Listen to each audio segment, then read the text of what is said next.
Hai,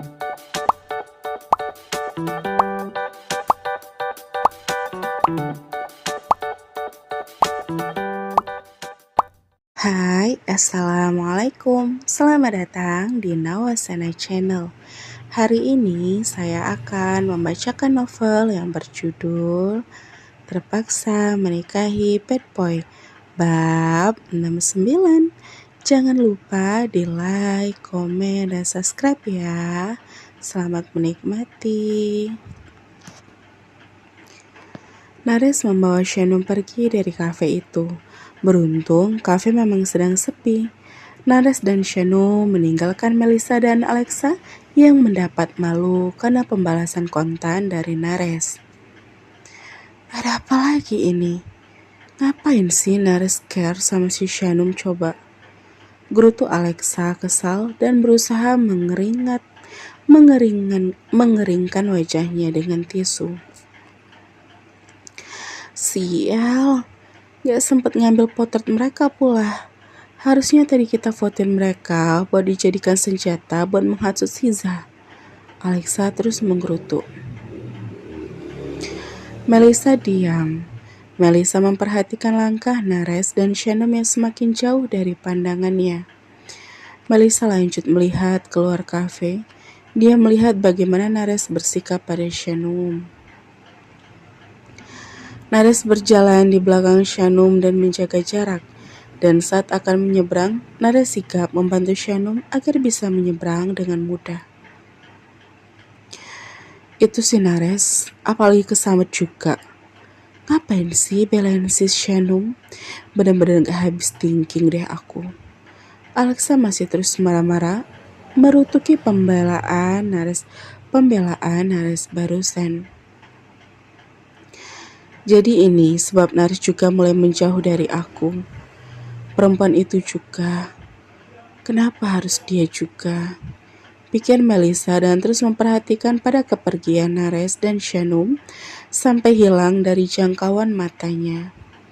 Tiba-tiba Melissa merasa insecure pada Shanum.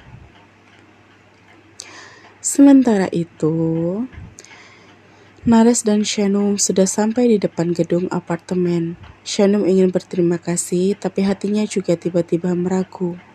Dia takut Nares akan nekat berbuat yang kurang ajar padanya. Terima kasih banyak, Bang, ucap Shanum dengan wajah tertunduk. Sebaiknya kamu ngadu aja sama si Zahran.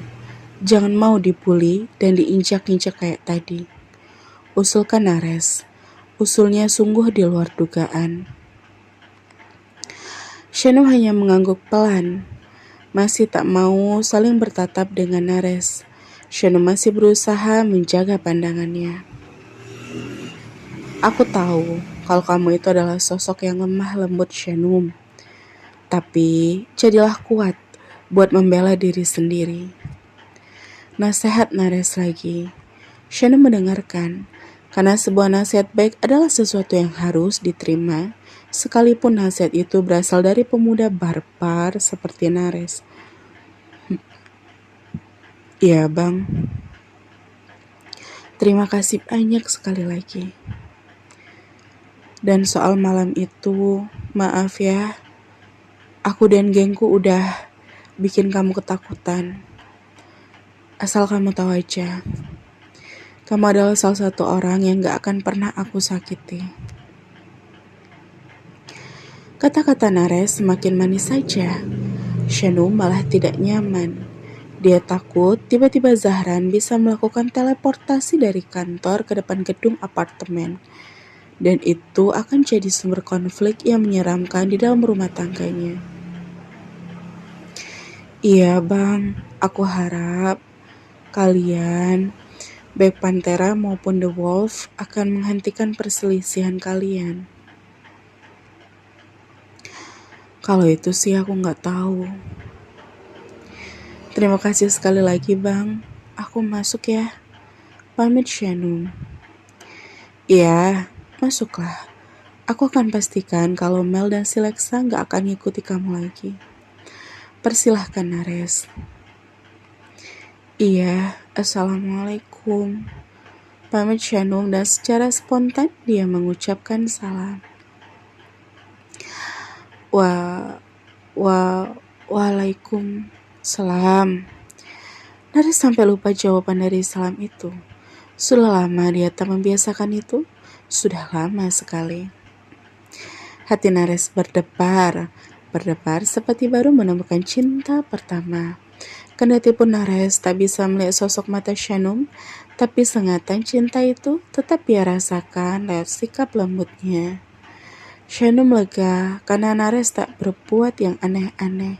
Sementara Nares tetap di tempat yang sama dan memastikan kalau Shanum akan sampai di lantai atas tanpa diikuti oleh Melissa dan Alexa lagi. Sialan lu, Zah. Lu beruntung banget. Lihat apa yang terjadi ini. Kalau kira-kira lo gak bisa jagain istri lo, biar gue aja yang ambil alih. Gue bersumpah, gue gak akan biarin siapapun nyakitin dia. Hayal Nares. Dia menginginkan Shanum, tapi anehnya tak memaksakan kehendak. Melindungi di saat ada kesempatan mungkin akan jadi salah satu cara Nares menunjukkan rasa cintanya itu. Perbincangan berjalan lancar, walau jujur saja, Zahran agak kurang nyaman duduk bersama dengan Arsen saat ini. Senang bekerja sama dengan perusahaan ini, Zah. Semoga proyek kerjasama kita akan sukses seperti proyek-proyek lain. Iya, semoga. Arsen dan Zahran saling berjabat tangan dan MOU kerjasama mereka sudah selesai ditinjau dan ditandatangani. Zahran menyimpan lembaran miliknya dan begitu pun dengan Arsen. Boleh saya minta waktu kamu lagi, Zah? Ada perbincangan lain dan ini bukan soal bisnis, pinta Arsen. Zahran sudah menduga kalau Arsen pasti akan membicarakan soal Melissa. Oke, silahkan. Tapi singkat saja ya, Om. Jawab Zahran. Dan dia bersikap fleksibel memanggil Arsen dengan sebutan Om, karena menganggap kalau perbincangan mereka ada di luar jam kerja kantor.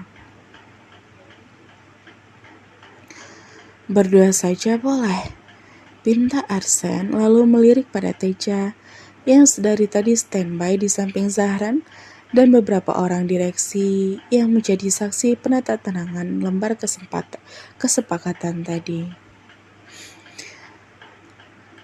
Zahran mengisyaratkan pada mereka untuk beristirahat karena sudah selesai dan sudah masuk jam makan siang. Terima kasih semuanya, kata Arsen. Sama-sama Pak Arsen, selamat siang. Mereka pun pergi meninggalkan ruangan rapat itu termasuk Teja dan asisten pribadi Arsen, sehingga di ruangan itu hanya tinggal Zahra dan Arsen saja. Ini soal Melissa, kata Arsen memulai. Kami sudah putus beberapa bulan yang lalu, Om, tegas Zahran. Ya, Om tahu. Melissa merengek setiap kali membahas soal itu. Om tahu ini kurang etis. Seharusnya masalah kalian berdua saja yang urus. Tapi asal kamu tahu aja, Zah, Melissa sangat mengharapkanmu menjadi masa depanmu.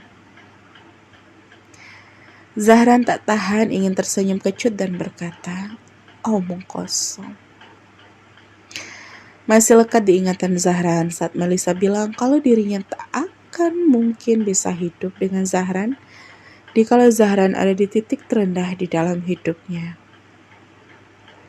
Sikap Melissa kala itu mematahkan dan menghancurkan seluruh cinta yang selama ini Zahran jaga selama bertahun-tahun. Om dengar kamu menikahi seorang gadis karena kerebekan warga.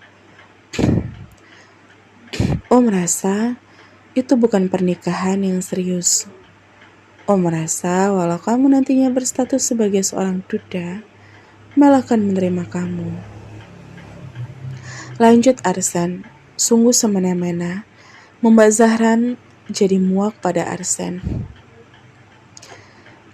Maaf Om, pernikahan siri kami sudah disahkan. Dan memang benar, kalau waktu itu kami menikah karena terpaksa, kami sudah memutuskan untuk meneruskan pernikahan ini. Tegas Zahran tanpa banyak basa-basi. Arsen mengerti. Dia sebenarnya dilema karena kedua perempuan yang sedang ada di pusaran hidup Zahran saat ini adalah anak-anaknya. Tapi untuk saat ini tentulah Arsen lebih condong pada Melisa. Wah, Om tak sangka. Ternyata serumit ini ya kisah cinta kalian. Tapi semua ini udah selesai. Saya mau fokus dengan rumah tangga saya dan semoga Melisa mendapatkan yang jauh lebih baik dari saya. Kata Zahran lugas. Arsen pun sudah tak tahu harus membahas apa lagi. Sebenarnya dia pun ragu untuk membahas soal ini. Tapi terpaksa dia lakukan demi putri kesayangannya. Yang ada di antara hatimu saat ini adalah anakku Zah, Melisa dan Shanum. Dua-duanya mengharapkan cintamu. Batin Arsen dan dia mulai mengakui. Shanum. Begitu sampai di depan pintu unit apartemen, Shanum disambut oleh Aira dan Mirna yang kelihatan panik. Kalian udah lama nunggunya. Sapa Shanum berusaha terlihat baik-baik saja. Kamu kenapa? Kok basa-basa begini? Dari mana sih? Kenapa nomor kamu gak bisa dihubungi? Aira langsung menanyakan perihal keadaan Shanum saat ini. Ini... Shanum tak tahu harus menjelaskan apa. Ada yang jahati kamu. Siapa? Siapa orangnya? Tanya Mirna lalu menyingsingkan lengan kemejanya. Nanti aku ceritain ya. Kita masuk dulu aja. Kata Shanum lalu segera membuka kunci pintu dengan akses kodnya. Shanum tak nyaman. Dia ingin segera membersihkan diri dan berganti pakaian. Beneran ada yang jahati kamu, Num? Tanya Aira masih dengan wajah yang risau. Ayo masuk dulu, nanti aku ceritain di dalam. Kurang asem banget kalau ada yang berani berbuat macam-macam sama kamu, Num. Mereka masuk dan kedua temannya Shanum langsung duduk di ruangan tengah sementara Shanum pamit menuju ke kamar untuk berganti pakaian. Shanum masuk ke kamar mandi lalu melepaskan hijabnya sembari berkaca di cermin lewat wastafel. Shanum membuang nafas kasar dan bersyukur bisa melepaskan diri dari kejadian mencekam sekaligus memalukan tadi. Aku pelakor. Apa benar begitu? Gumamnya lalu menatap pantulan dirinya di cermin. Wajah Shanum tampak begitu risau menggambarkan rasa hatinya. Pembicaraan panas dengan Melisa dan Alexa mulai mempengaruhi Shanum. Setelah puas melamun dan merenung beberapa menit, Shanum lekas mencuci mukanya dan berganti pakaian. Shanum tak membiarkan Aira dan Mirna menunggu lama. Shanum tak menceritakan kejadian itu karena takut Aira dan Mirna mengadu pada Zahran saat pulang kerja nanti. Shanum belum siap mengatakan peristiwa tadi karena akan menambah keruh situasi. Apalagi kalau Zahran tahu kalau Nares terlibat dalam kejadian itu. Shanum tak sadar kalau sikap diamnya lah yang akan menimbulkan kesalahpahaman di kemudian hari. Shanum hanya sedang tak ingin berkubang di dalam konflik, dia ingin hidup tenang. Itu saja. Malam harinya, Shanum dan Zahran saling bercerita menjelang rasa kantuk yang belum juga datang. berbaring bersama saling berhadapan. Entah apa tujuan utamanya, tapi papa semakin percaya pada abang. Yakin deh kalau dia ada maunya. Cerita Zahran soal pekerjaannya. Pasti papa kamu mau kamu semakin percaya diri, Bang. Yakin deh. Walaupun selama ini beliau terlihat acuh tak acuh, tapi setiap ayah itu menginginkan masa depan yang baik untuk anak-anaknya. Sahut Shanum. Entahlah, gak kebayang gimana kerennya abang mimpin rapat penting di perusahaan. Vibe seorang CEO muda yang keren parah melekat pada diri kamu sekarang, Bang. Goda Shanum. Belum jadi CEO, bantah Zahran. Iya sih, tapi OTW jadi CEO. Shanum tetap tak mau bercerita tentang kisahnya hari ini. Dia tak siap melihat reaksi Zahran jika ia menceritakan secara detail. Oh iya, tadi ngapain aja? Semoga teman-teman kamu mendoktrin kamu buat makan banyak sepanjang hari tadi. Tanya Zahran beralih topik. Iya, tadi kami masak-masak. Nafsu makanku lumayan tergugah lagi. Syukurlah, apa besok mereka bisa datang lagi buat menemani kamu? Besok mereka ada kegiatan di PAUD tempat mereka mengajar. Nggak ditemani juga nggak apa-apa kok. Aku udah semakin baikan, Bang. Ikut nganter aja yuk, ajak Zahran. Shannon pikir-pikir lagi. Mau ya, kayaknya kalau ada kamu, abang bisa makin semangat kerjanya. Bujuk Zahran. Shannon merasa dia harus menghargai ajakan suaminya itu. Ya udah, besok aku ikut ke kantor kalau emang abang mau, putuskan Shannon. Oke. Maaf, aku menyembunyikan kejadian tadi siang dari kamu, Bang. Aku nggak mau kamu murka terus menegur Kak Melisa sama Alexa. Aku rasa itu justru akan membuat mereka makin benci sama aku. Aku nggak mau bermusuhan sama siapapun. Jadi aku rasa diamku ini lebih baik. Pikir Shanum sembari menatap wajah Zahran yang begitu senang karena besok akan mengajak Shanum ke kantor. Sampai hari akan berakhir pun, Shanum benar-benar tak menceritakan peristiwa siang tadi pada suaminya. Dan bersambung. Sampai ketemu di bab selanjutnya ya. Wassalamualaikum. Maaf ya kalau suaraku kurang jelas karena kondisi lagi gak sehat. Selamat menikmati.